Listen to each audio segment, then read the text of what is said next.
il est le rendez-vous incontournable des passionnés de voitures. 120 ans après sa première édition, le Mondial de l'automobile, rebaptisé Mondial Paris 2018, revient au parc des expositions, porte de Versailles.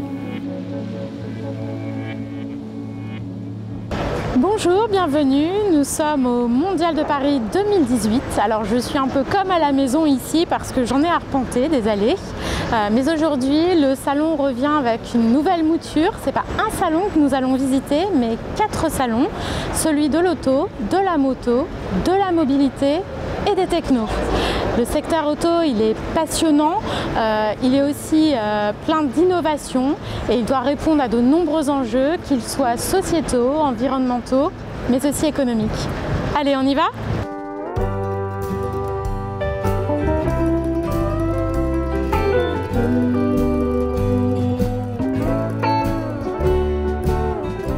Après une édition 2016 quelque peu décriée, le salon de l'auto est de retour.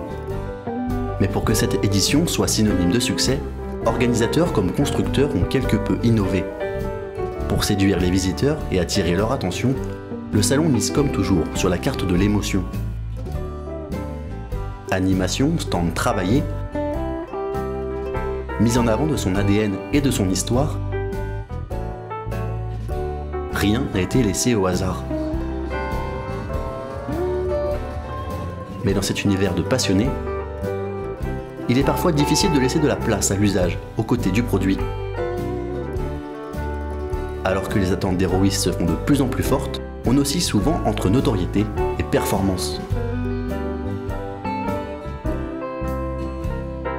Côté vente cette fois, la démocratisation de la tablette tactile saute aux yeux pour ce qui est de récupérer les informations des clients. Mais certains sont plus innovants et moins intrusifs. Chez BMW, le visiteur vit une expérience de conduite virtuelle inédite sur la voiture autonome, avant bien sûr de laisser son email pour recevoir une vidéo souvenir. Mercedes, de son côté, propose une landing page dédiée au mondial. Et là encore, le visiteur laisse ses coordonnées. Chez Skoda, on mise sur les réseaux sociaux et sur le post and win pour collecter de la donnée.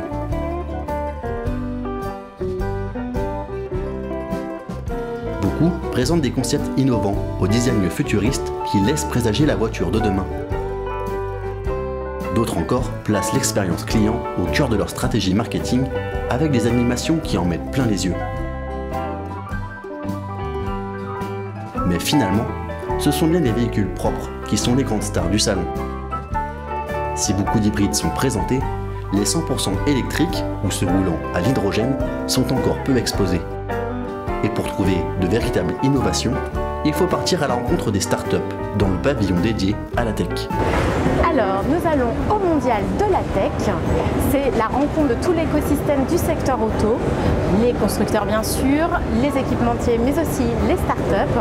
Ils travaillent sur les innovations de demain en matière de sécurité, de connectivité et toute innovation liée à l'environnement. Allez, c'est parti, on y va. Alors, nous sommes au Mondial de la Tech et nous sommes partis à la rencontre des startups. Et Marie est ici pour nous parler de VIA-ID. Est-ce que tu peux nous présenter en quelques mots VIA-ID ? VIA-ID, c'est un accélérateur de start-up spécialisé sur la nouvelle mobilité, du quotidien, durable et intelligente.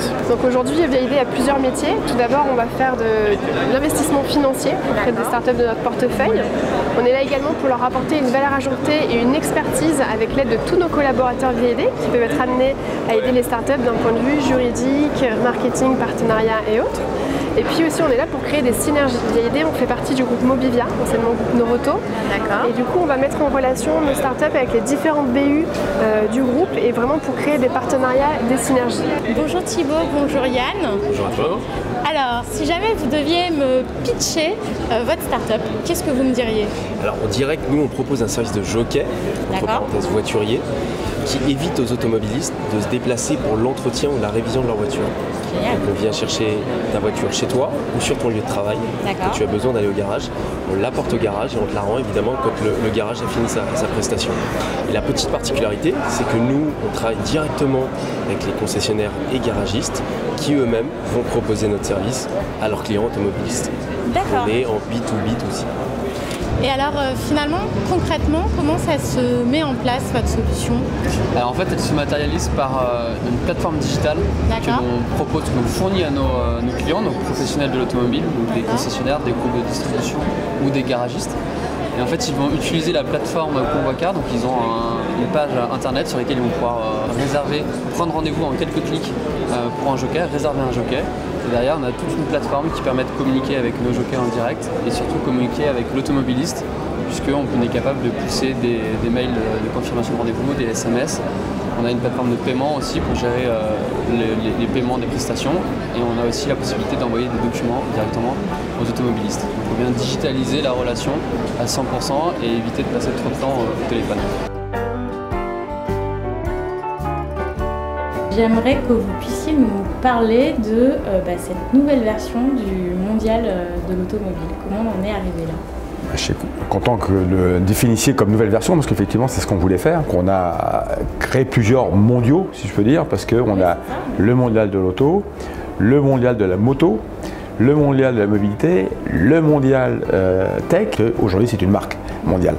Donc effectivement il faut qu'on communique aussi et c'est pour ça aussi qu'on fera mondial tech tous les ans, parce qu'il faut qu'on anime ce mondial, cette marque tous les ans.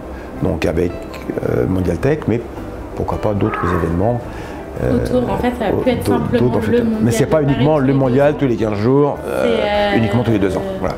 C'était le but qu'on s'est un peu donné. Le mondial de l'écosystème du monde automobile et avec plein d'entités. Et donc pourquoi pas organiser aussi des événements sous le terme mondial de Paris, parce que c'est une marque, mais en province aussi on peut penser à différentes choses. Et voilà, le Mondial de Paris, c'est fini pour moi. J'ai été ravie de découvrir cette nouvelle édition et je confirme, il ne s'agit pas d'un salon mais bien de 4 salons. J'ai été totalement bluffée par cette première édition du Mondial de la Tech. C'était aussi le Mondial de l'auto, de la moto, de la mobilité. Ça veut dire qu'aujourd'hui, on ne parle plus simplement de la voiture mais bien de la mobilité. On passe du produit à l'usage et ça c'est une bonne chose, même si j'ai noté que c'était encore assez siloté, chacun dans son coin. Et j'espère que pour les prochaines éditions, on aura un petit peu plus encore cette notion de mobilité en général. En tout cas, la bonne nouvelle, c'est que le Mondial de Paris est désormais une marque. Ça veut dire qu'on aura d'autres événements à Paris et même en France. Et là, vraiment, le concept du nouveau salon est réinventé et il y a une vraie carte à jouer.